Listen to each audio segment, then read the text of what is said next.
Next illustration, please. Mathematics he perpetually called mythematics, and so on. Certainly, he wouldn't have taken it very kindly if his friends had given him any advice. So really, he just blundered on. Sir Joshua left to future art a volume rich and... His audience began to drift away, but one person who remained there was Turner's father. But it is the lot of all to follow, and mine is a humble one. Turner's father was his closest ally. He was his guide and his companion.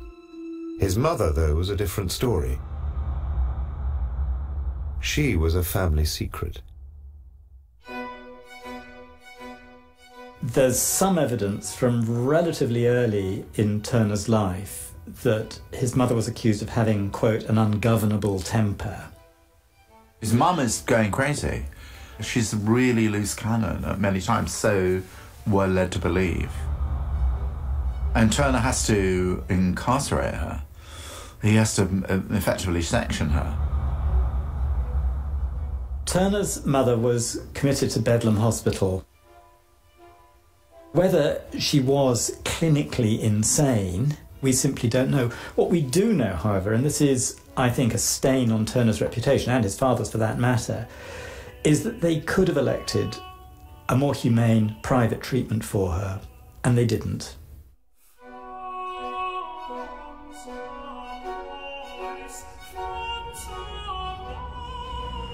The very year his mother was incarcerated, Turner left home and moved to Harley Street, home to rich connoisseurs and patrons. She died in 1804 in Bedlam. This was not something, I think, that Turner was very keen for people to know as he was moving up the ladder in his profession.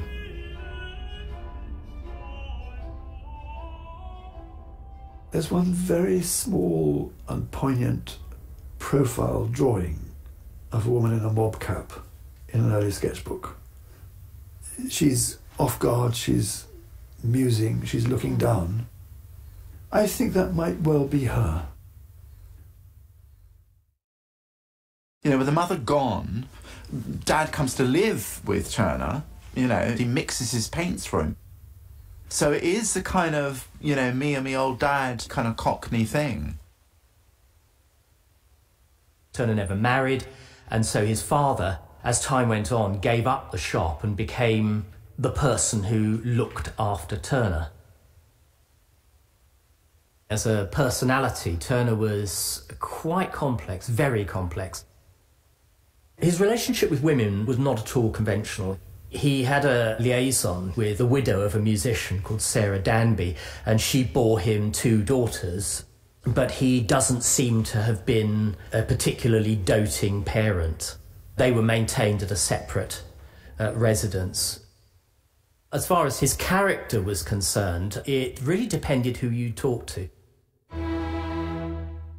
When the French romantic painter Delacroix met Turner in 1832, he described him as uncouth, like an English farmer, he said, with a hard, cold demeanour. Constable, who admired Turner's art, didn't like him either.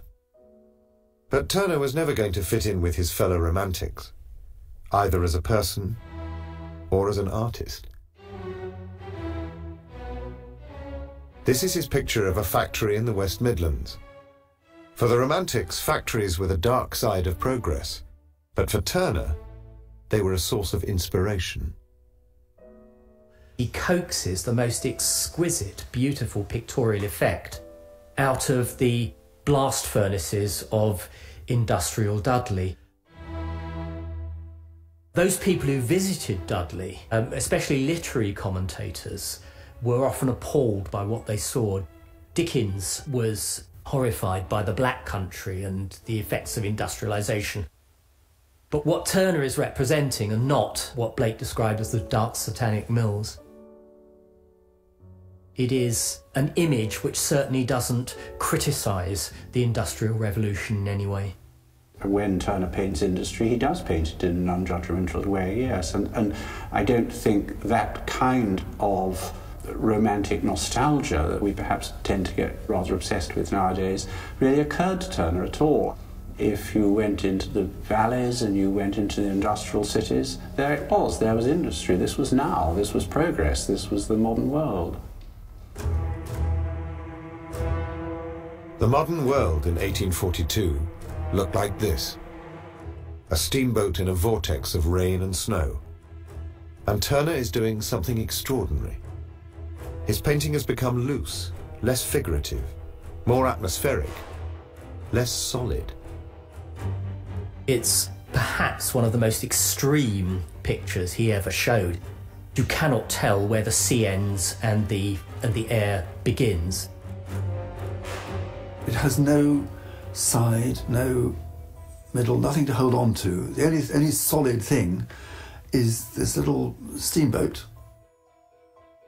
But this isn't just a boat in a storm. There are other forces at work in this painting. There's an order in the chaos. An order which has everything to do with the scientific discoveries that were changing our understanding of nature. It all begins with the scientist Michael Faraday. In 1821, he demonstrated the theory of magnetic rotation with the world's first electric motor. The connection being now made from the plates to the copper wire and to the mercury below, the copper wire immediately begins to revolve around the pole of the magnet. A decade later, Faraday showed that an electric current could be generated through exposure to a magnetic field. The relation which holds between the fixed magnetic pole, the moving wire or metal, and the direction of the current evolved. At the same time, Turner and Faraday's friend, the mathematician Mary Somerville, was introducing the idea of electromagnetism to a wider public in a best-selling book.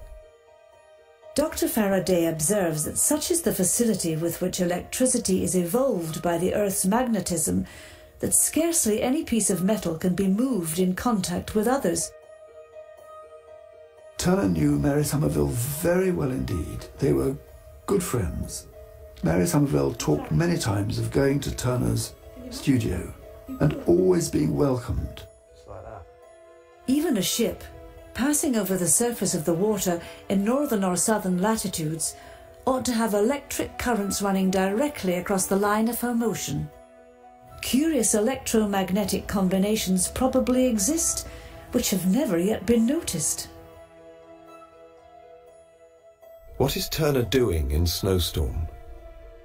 Is he describing just the kind of things Somerville and Faraday were talking about? Is this the visual manifestation of the invisible magnetic forces in nature? The key point for Snowstorm, in my view, is the visual parallel that it creates between the sea as a vast, uncontrollable force and the invisible powers of the Earth's magnetism. Underneath the chaos, there's a real regularity. The waves have a sort of a hairy quality that gets very near the effect of putting iron filings in a magnetic field with a bar magnet, how they gather around the bar magnet. I think there's a direct connection. Magnetism was in the air. Michael Faraday was working on it. Turner and Faraday had conversations. Their mutual friend, Mary Somerville, was beginning to write about these and other scientific topics and making them much more publicly accessible. All these things go together and suddenly Snowstorm appears. It's the idea of the ship as the focus of all this massive energy. This isn't a scientific diagram. Turner's not trying to explain the Earth's magnetism, but he's trying to express what this power is. We're looking at a visual metaphor. Turner had found a new way of painting. He created a visual language to express nature's hidden forces. Whatever he's understood about magnetism and about science, the key thing he's taken from it is an understanding of flux and of dynamism.